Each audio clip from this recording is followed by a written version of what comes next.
So I've been here in this office since 1969. I'm 80 years old, just turned 80 last month.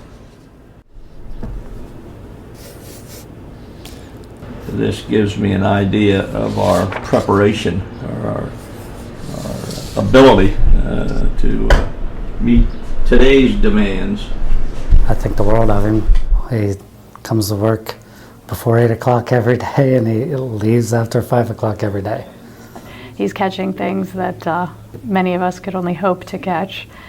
He's very good at his job. You can hand the man a 400-page report, and in 2 minutes he calls you back to ask about a number on page 301 that may or may not tie to a number on page 403.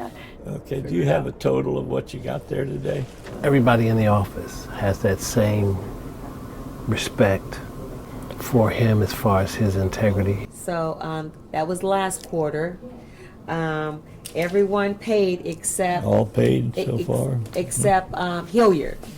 Okay. Hilliard. Eric. Hilliard has not paid yet.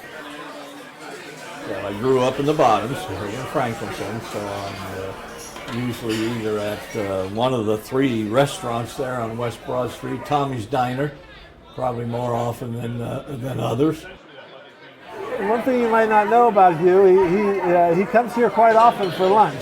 In fact, almost every, it's almost a day that's unusual when you don't see him for lunch. He's honest.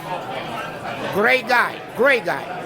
He told me a long time ago, if somebody want to buy his lunch, I'm not allowed to take the money.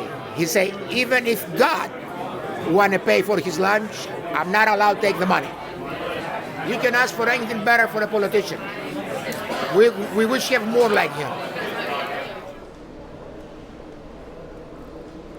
He's a very honorable man. I've enjoyed working with him. I consider him a father figure. He's like a father figure to me. A second father. Mr. Dorrian is a rock star, and one of the things I appreciate about him is my daughter's 8th grade class did a tour of downtown this spring, and he took the time out of his schedule to give them a civics lesson. And I don't think they'll appreciate the lesson they got until they're a little bit older. Let me see if Bob's back here. I think the way I used to describe Mr. Dorrian is really all-encompassing. He wears a belt and a pair of suspenders. And that, to me, is Mr. Dorrian in a nutshell. Overly cautious of the city's finances. My dad worked to raise a large family, 8 kids, and number 7 out of 8.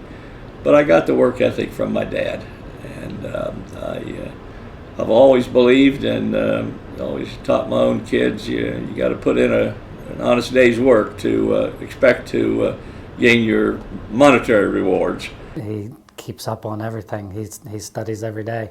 He still likes to learn at his age. Yeah, from time to time over the years, folks have said, "Why don't you run for this? Why don't you run for that?" I'm not.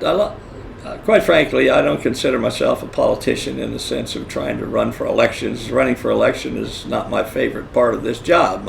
My favorite part is doing the work, meeting the people, and trying to serve the public. I think it's a true position of trust. I don't have any plans. I'm not going to run for president. God knows we've got enough people running for president. I take a year at a time. I don't know what the next will be, but we'll keep our thoughts open.